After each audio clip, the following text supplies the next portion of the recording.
가룟 유다의 배신이라는 제목으로 오늘 마태복음 26장 말씀을 함께 상고하겠습니다. 우리 인사 한번 함께 하십시다. 하나님 당신을 사랑하십니다.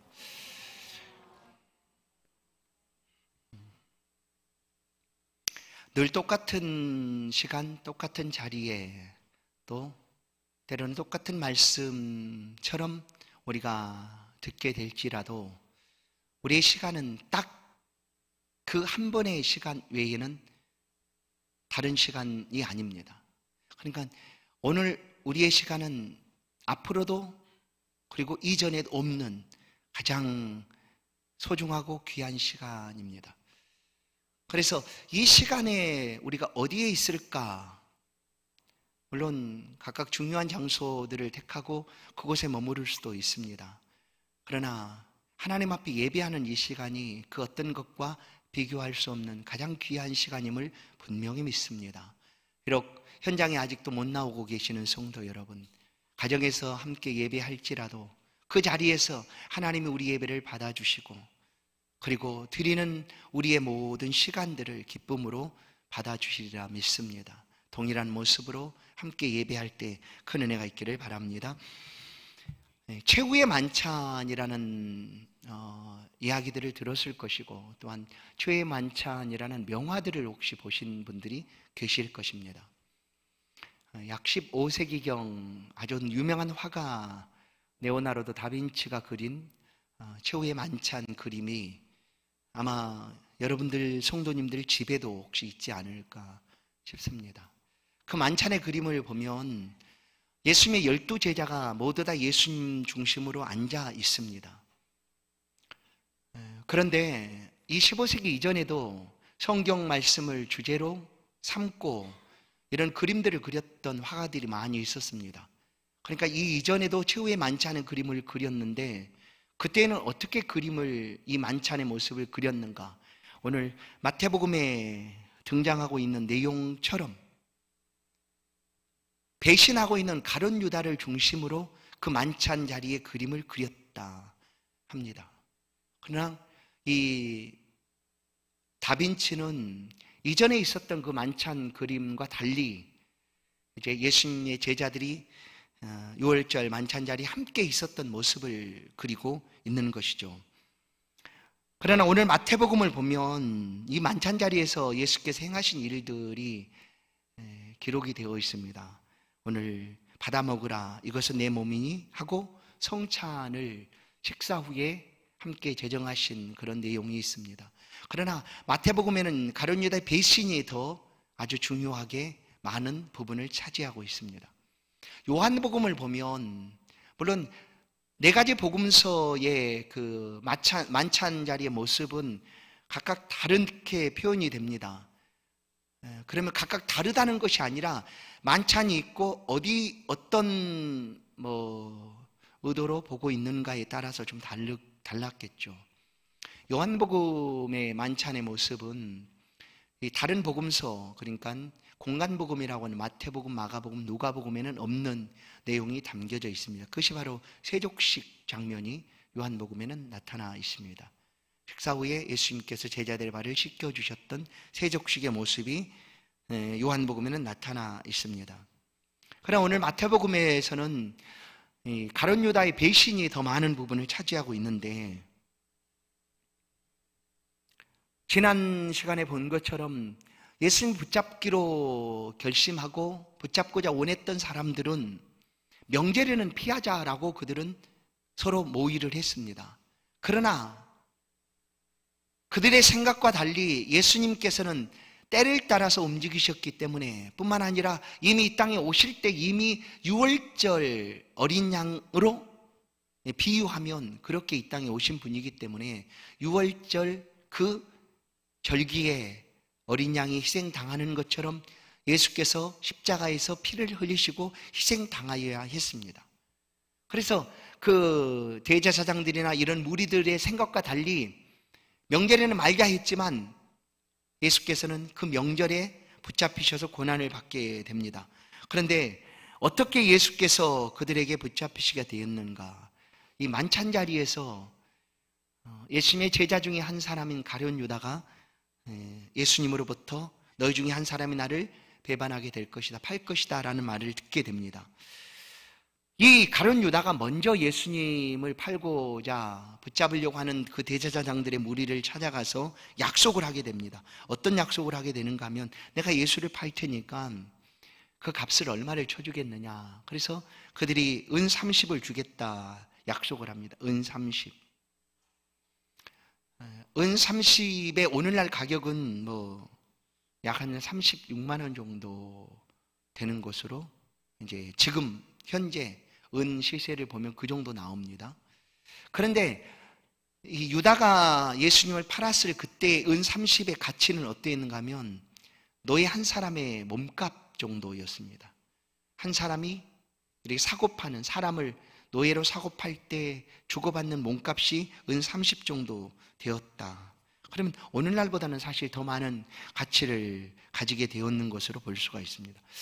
왜 가룟 유다는 예수님과 함께 있으면서 예수 그리스도를 이렇게 팔아 넘길 생각을 하게 되었을까? 우리 단편적인 그런 내용들을 통해서 보면 가룟 유다는 예수님의 그 제자 공동체 속에서 돈깨를 맡아서 하고 있었던, 재정을 맡아 담당하고 있는 제자였습니다. 그런데 3년이나 예수님의 제자들이 함께 살아야 했으니까 그거 그냥 규모 없이 쓸 수가 없지 않겠습니까? 그러니까 3년 동안의 그 모든 살림들을 쓰고 또 사고 하는 그런 모든 경제적인 문제들을 이 가룟 유다가 다 책임을 지고 관리를 했다라는 거죠. 그런데 이 가룟 유다가 어느 시대로 보면 겨우 은 30밖에 안 됩니다. 그 큰 금액이 사실은 아니었어요. 그때 물론 노예 한 사람의 몸값이긴 했지만 노예들이 그렇게 대접받는 시대가 아니었으니까 그렇게 비싼 값은 아니라고 볼 수가 있었죠. 그런데 왜 이런 그렇게 많지도 않은 값에 3년 동안 함께했던 스승인 예수를 팔게 되었을까? 왜 그랬을까? 여러 가지 이야기들을 우리가 할 수가 있습니다. 예수님, 가룟 유다가 예수를 따르다가 자기가 원하는 대로 예수께서 움직이지 않으니, 예수께서 행하지 않으니 이 사람을 통해서는 이 민족의 해방을 이룰 수가 없겠다 해서 팔았다는 사람도 있습니다. 그러나 이 말씀 그대로를 보면 가룟 유다는 돈깨를 맡아보는 사람이었고 돈의 욕심에 이끌려서 예수를 팔았다라고 볼 수도 있습니다. 물질은 사람은 아주 약하게 만듭니다. 그리고 누구에게나 이 물질의 유혹은 아주 힘든 일이죠. 쉽지 않은 유혹이 바로 이 물질로 유혹하는 것입니다. 유다가 이것을 잠깐 털어버리고 넘어갈 수가 있었다면 문제가 없었겠지만 유다에게도 이 물질의 유혹은 쉽지 않은 유혹이었던 거죠. 오늘 우리도 마찬가지입니다. 우리는 괜찮다고 말해도 때로 많은 경우 이 물질의 유혹에 넘어질 때가 많이 있습니다. 요한일서 2장 16절을 보면 이는 세상에 있는 모든 것이 육신의 정욕과 안목의 정욕과 이생의 자랑이니 다 아버지께로부터 온 것이 아니요 세상으로부터 온 것이요. 이런 육신의 정욕, 안목의 정욕, 이생의 자랑, 이런 모든 것들이 사실은 우리 욕심 그리고 그것에 이끌려서 행하는 일들이거든요. 그런데 여기다가 물질의 유혹이 다가오면 쉽지 않다라는 거예요. 그래서 넘어집니다.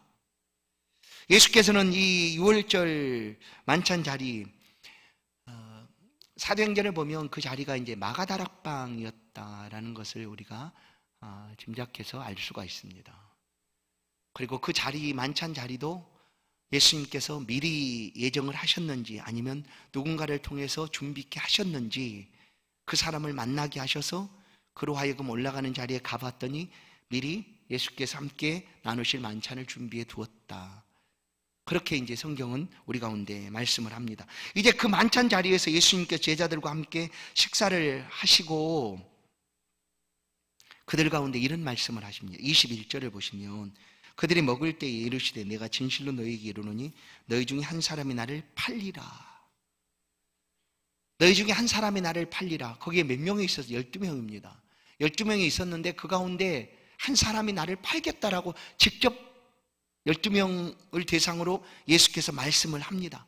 여러분, 이 이야기를 들었을 때 제자 공동체 그 12명이 어떤 생각을 갖고 있었을까? 아니면 어떤 반응을 보였을까? 심히 충격적이지 않았을까 싶어요. 왜냐하면 지금까지 제자 공동체에는 문제되지 않았거든요.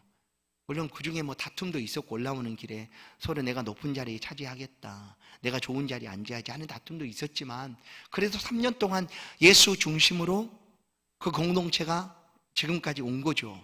그런데 이제 예수님께서 곧 십자가를 지시기 바로 전 날이죠. 예수님께서 말씀을 하셨으니까 바로 그 자리에서 예수님께서 그 12명의 제자들을 향하여 너희 중에 한 사람이 나를 팔리라 라고 말을 합니다. 그래서 22절을 보시면 제자들이 몹시 근심하였다. 몹시 근심을 한 다음에 나는 아니지요 하고 예수님께 되묻습니다. 왜 이렇게 물을까요? 왜 물을까요? 너희 중에 한 사람이 나를 팔리라 할 때 제자들이 나는 아니지요 하고 예수님께 왜 자기를 이렇게 고백하며 예수님 나는 아니지요 라고 이렇게 얘기할까요? 본인이 아니면 아닌 것이지 그걸 굳이 표현해서 말을 하는가 하는 거죠. 그런데 우리의 모습도 똑같습니다. 여러분, 우리는 우리의 삶에 대해서 우리 스스로 자신을 할 수가 없어요. 나에 대해서 내가 확신하고 자신을 할 수가 없다라는 거예요. 왜냐하면 상황이 바뀌고 달라지면 바뀔 수밖에 없는 거 우리의 모습이거든요. 그렇게 연약하다는 거죠. 그래서 제자들은 예수님께 나는 아니지요 라고 묻고 있는 모습은 그들이 생각할 때 자기는 절대 아니라는 거예요. 아니에요. 아니지만 예수님께 묻고 싶은 거예요. 나는 아닌 것 분명히 하지만 예수님께 분명히 팔 사람이 한 명 있다고 하는데 그 팔 사람이 누구일까? 혹시 내가 아닐까? 나는 아니라고 믿지만, 왜냐하면 우리 스스로도 나를 자신할 수가 없으니까 그래서 묻고 있는 거죠. 나는 아니죠. 예수님, 나는 아니죠. 나는 절대 아니란 걸 알고 있지만 이것이 내가 진심인지 나 스스로도 잘 자신할 수가 없습니다 하는 표현이에요. 그래 우리가 종종 하나님 앞에 믿음의 삶을 살아갈 때 하나님 앞에 이런 기도를 드릴 때가 있지 않습니까? 주여 나의 믿음 없음을 용서하소서 하는 기도도 하지 않습니까? 주여 내가 믿음이 너무나 부족합니다 하고 하나님 앞에 아뢰지 않습니까? 이 땅에 있는 모든 사람들은 자기의 삶에 대해서 자기가 자신하고 얘기할 수가 없습니다, 사실. 왜냐하면 내 마음먹은 대로 이 땅에서 삶이 사라지는 게 아니거든요. 그래서 자신할 수가 없어요. 그래서 의지하고 붙들고 기대고 붙잡아야 될 분이 누구인가? 우리 자신이 아니라 변함이 없는 하나님인 것이죠. 하나님을 붙들어야 됩니다. 그래서 이 제자들도 자기가 아닌 거는 정말 알아요. 베드로가 뭐 자기가 예수님 팔겠다고 생각하겠어요. 아닌 걸 알지만 베드로 역시 예수님께 나는 아니지요 하고 묻고 있는 거예요. 이 연약함이죠. 우리의 연약함. 그때 예수님께서 한 말씀을 더 하십니다. 23절을 보세요. 나와 함께 그릇에 손을 넣는 그가 나를 팔리라. 그러면 이 말씀을 예수님이 할 때에 가룟 유다가 손을 넣고 있었을까요? 아니면 이후에 가룟 유다가 손을 넣었을까요? 아니면 이전에 가룟 유다가 손을 넣었을까요? 분명한 것은 예수님과 가룟 유다가 동시에 그릇에 손을 넣었다라는 거죠. 그럼 그 시점이 언제인지, 이 말씀을 하고 나서인지, 이 말씀하기 전인지, 아니 이 말씀을 하고 있는 지금 이 시간인지 그는 몰라요. 그럼 분명한 것은 가룟 유다가 예수님과 함께 손을 넣었다라는 거예요. 그러면 보세요.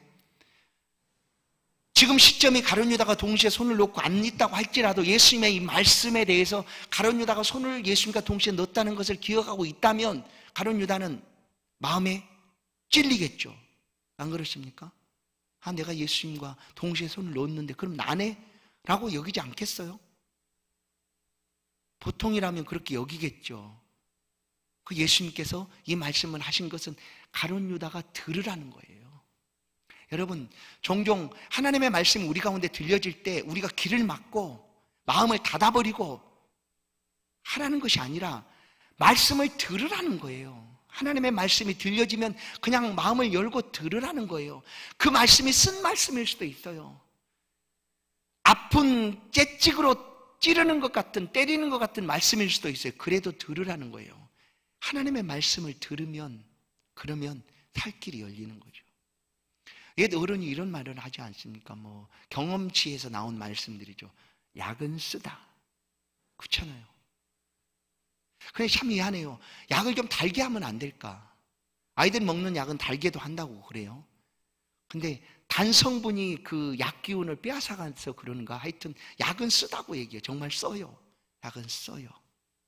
여러분, 우리에게 삶의 양약이 되고 또 우리의 믿음과 신앙의 은혜가 되는 하나님의 말씀은 때로는 쓴 말씀일 수도 있어요.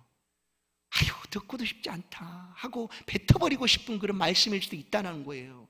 그러지만 들으면 그게 은혜입니다. 오늘 보세요. 가룟 유다가 그에게 들려진 말씀은 너무나 아프고 쓴 말씀이 아니겠어요. 자기는 아니까. 왜 저 얘기를 나한테 하지? 하고 얘기할 것 아니겠어요. 그런데 그 말씀을 듣지를 않습니다. 예수님은 들으라고 하셨지만 가룟 유다는 듣지를 않아요.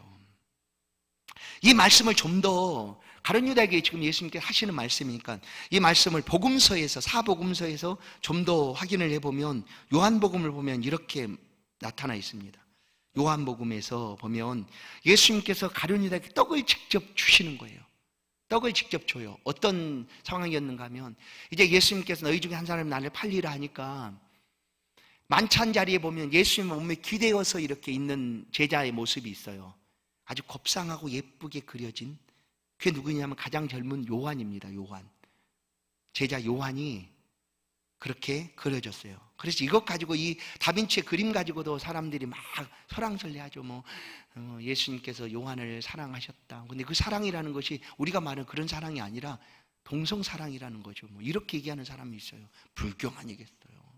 근데 하여튼 예쁜 모습으로 가장 젊으니까, 그리고 유대인의 표현처럼 기대서 이렇게 있어요. 예수님께 있을 때 베드로가 눈짓을 합니다. 요한한테 이렇게, 요한하고 눈이 딱 마주치자 베드로가 이렇게 눈짓해갖고 한번 물어봐, 누군지 물어봐, 이렇게 하는 거예요. 좀 물어봐라 좀, 예수님께 누군지, 팔자가 누구인지 네가 좀 물어봐 하고 가룟 유다가 이렇게 얘기를 합니다. 그래서 그 베드로가 요한에게 얘기합니다. 그래서 요한이 베드로의 얘기를 듣고 예수님께 묻습니다. 직접. 누굽니까? 팔자가 누굽니까? 요한복음 13장 26절에 보면 예수께서 대답하시되 내가 떡 한 조각을 적셔다 주는 자가 그니라 하시고 곧 한 조각을 적셔서 가롯 시몬의 아들 유다에게 주시니. 뭐예요? 정확하지 않습니까? 내가 그릇에 함께 넣는 자가 그니라, 그 말씀하고 있을 때 가롯 유다가 넣고 있었는지 없는지 상관없어요. 그래, 예수님께 그렇게 말씀하고 있는 의도가 정확하다는 거예요.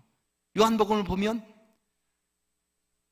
요한이 물으니까 예수님께서 내가 떡 한 조각을 적셔다 주는 자가 그니라 하시고 곧 한 조각을 적셔서 가롯 시몬의 아들 유다에게 주시니. 이보다 더 확실한 게 어디 있어요? 팔자가 누구다?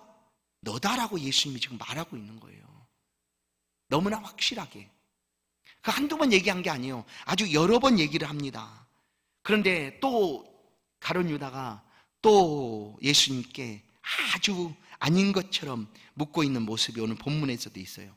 25절을 보면 예수를 파는 유다가 대답하여 이르되 랍비여 나는 아니지요, 이렇게 얘기해요. 그런데 뭐라고 얘기합니까? 대답하시되 내가 말하였도다. 나는 아니지요. 그러면 이 나는 아니지요라고 말했던 많은 제자들이 근심하며 예수님 나는 아니지요 하는 것과 가룟 유다가 지금 예수님 앞에 나는 아니지요 하는 것은 전혀 온도가 다릅니다. 이미 가룟 유다의 마음은 예수를 팔겠다라고 마음이 돌았었어요. 그리고 약속도 했어요. 그러고 있는 그에게 예수님께서 다 아시고 하시는 말씀인데, 가룟 유다는 그야말로 자기를 숨기고 속이고 예수님 앞에 겉으로 아니지요 라고 묻고 있는 거예요. 이게 배반의 미소라고 표현하는 거죠.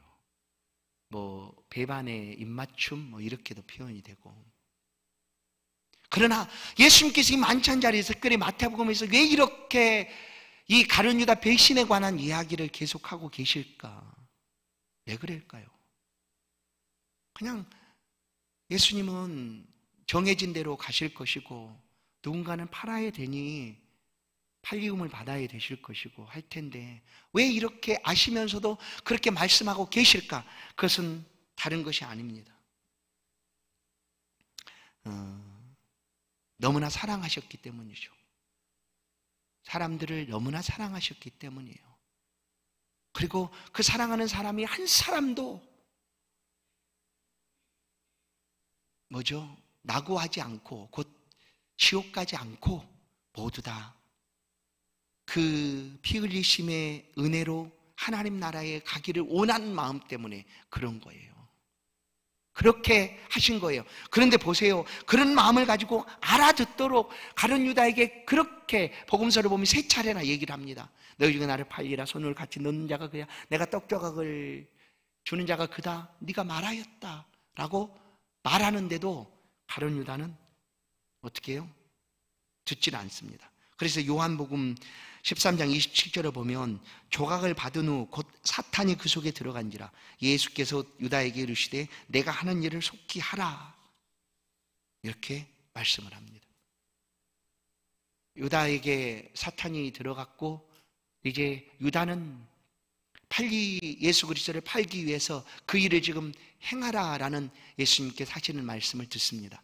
근데 제자들은 아까 말한 대로 이 가룟 유다가 그 재정을 보고 있었기 때문에 내 하는 일을 속히 하라 하는 그 말을 딱 듣고, 오늘 6월절 비용 드는 거라든지 이런 거 하겠지라고 생각을 한 거예요.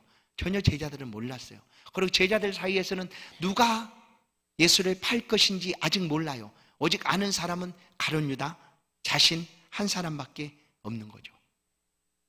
그렇게 예수께서 돌이킬 수 있는 기회를 3차례나 주었음에도 불구하고 가룟 유다는 끝끝내 돌이키질 않습니다.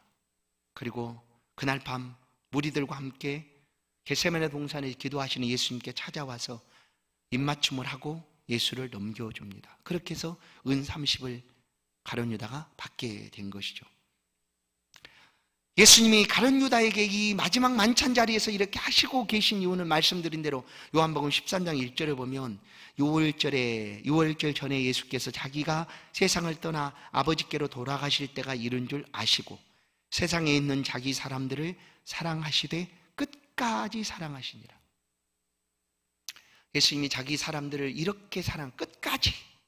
그래서 이제 요한복음 16장을 보면 예수님께서 나는 아버지께서 주신 자들을 단 한 사람도 잃어버리지 않았습니다라고 하나님 앞에 이제 사역 완성의 기도를 드리고 있는 거예요. 나는 아버지께서 주신 사람을 단 한 사람도 잃어버리지 않았습니다. 맞습니다. 예수님은 그 보혈의 피가 헛되이 흘려지지 않았습니다. 모든 구원받기로 작정된 모든 사람들은 그 피의 은혜로 구원을 받게 된 것이죠. 그래서 예수님도 그렇게 기도를 하셨습니다. 예수님이 가룟 유다를 제자 삼을 때 여러분 예수님이 아셨을까 모르셨을까요? 아셨을까 모르셨을까? 가룟 유다가 배반할 것이라는 걸 아셨을까? 근데 잘 보세요. 말씀 한 3번이나 말씀했을 때 가룟 유다가 돌이켰다고 한다면 사단이 들어갈 수가 없죠. 그리스도를 향하여 그 앞에 엎드려 맞습니다. 내가 예수를 팔려고 했습니다 라고 엎드려 말씀을 듣고 회개하여 돌이켰다면 사단이 들어갈 수 없겠죠. 그러면 어떤 사람이 이렇게도 얘기해요. 잘못된 이야기죠. 그냥 가룟 유다가 없었으면 우리의 구원이 어떻게 있었느냐. 가룟 유다가 예수를 팔았으니까 예수님 십자가에 죽으시고 우리의 구원이 이루어진 것 아니니. 그러니 가룟 유다는 영웅이지, 영웅. 맞습니까? 아니죠. 하나님은요, 가룟 유다 개인이 아니라고 그래도 하나님께서는 그 개인이 가룟 유다가 거절한다고 만약에 우리가 지금 배반하는 것을 가룟 유다가 예수의 말씀을 듣고 돌이켜서 안 했다고 한다면 다른 방법이 또 진행되겠죠. 그러나 가룟 유다는 어떻게 돼요? 가룟 유다는 구원을 얻을 수가 있는 거죠. 근데 그것을 가룟 유다가 거절합니다. 구원받을 기회를 그렇게 말씀을 듣고도 거절합니다. 여러분, 우리 가운데 예수를 믿으라는 이야기들이 얼마나 많습니까? 예수 믿으면 구원받습니다.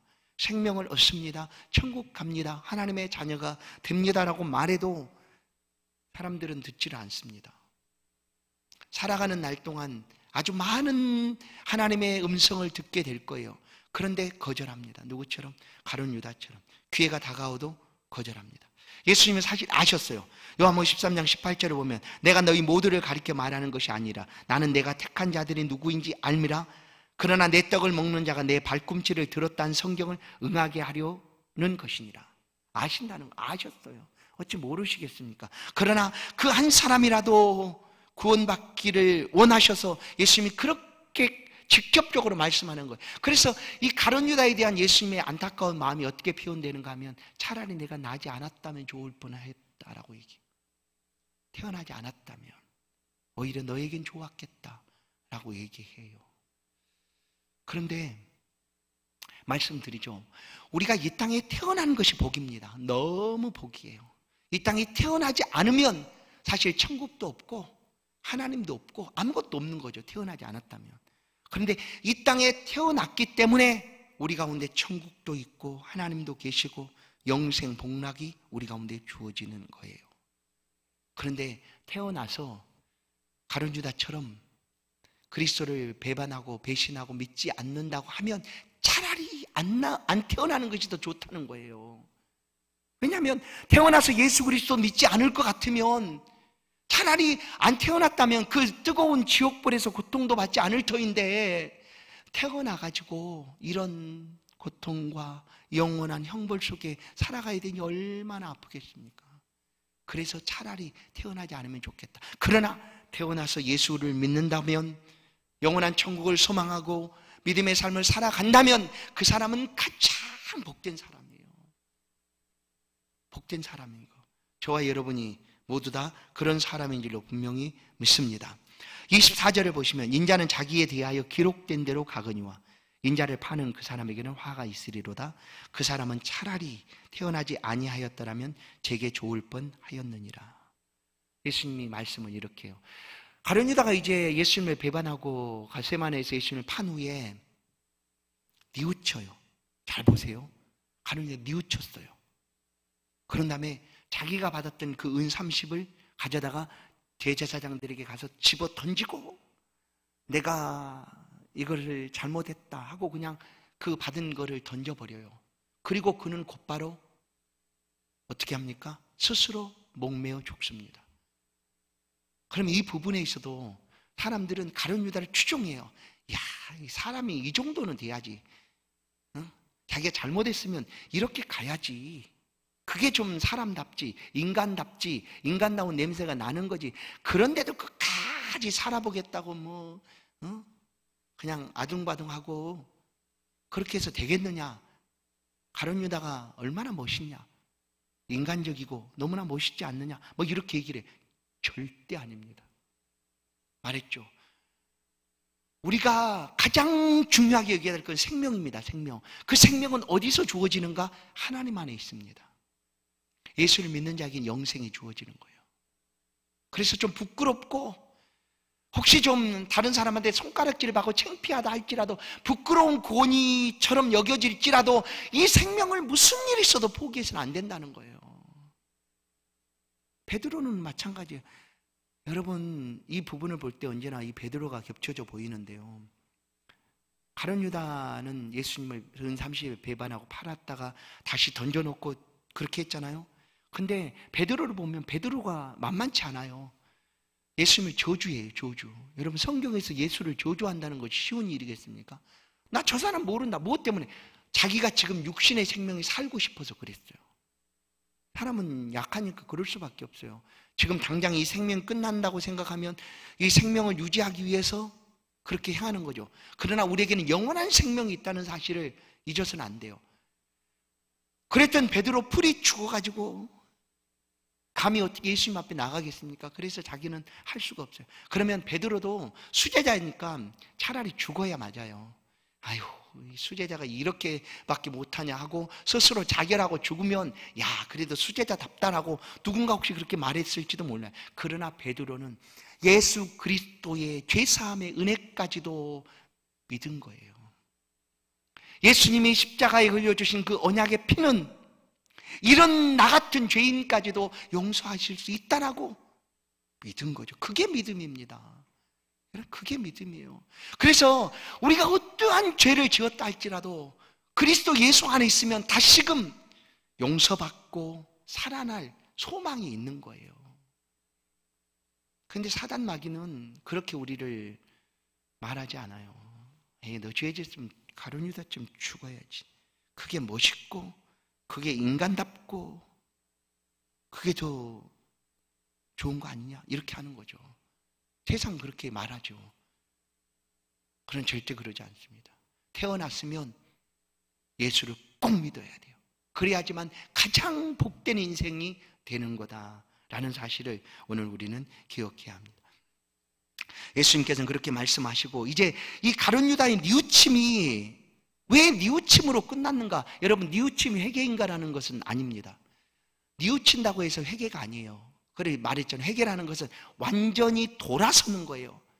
그리고 돌아섰다라는 것은 예수께 붙들림 받는 삶을 살아가는, 그러니까 그것은 그리스도께서 흘려진 그 피의 은혜까지도 믿고 붙잡는 거예요. 그게 회개예요. 그냥 단순히 내 잘못했어. 내가 우리 선생을 팔았어. 어떡해.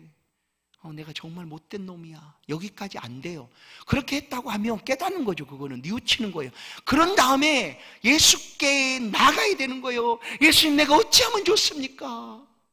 내가 이런 사람인데 그래도 예수님이 나에겐 필요합니다고 예수님께 매달려야 돼. 그게 베드로입니다.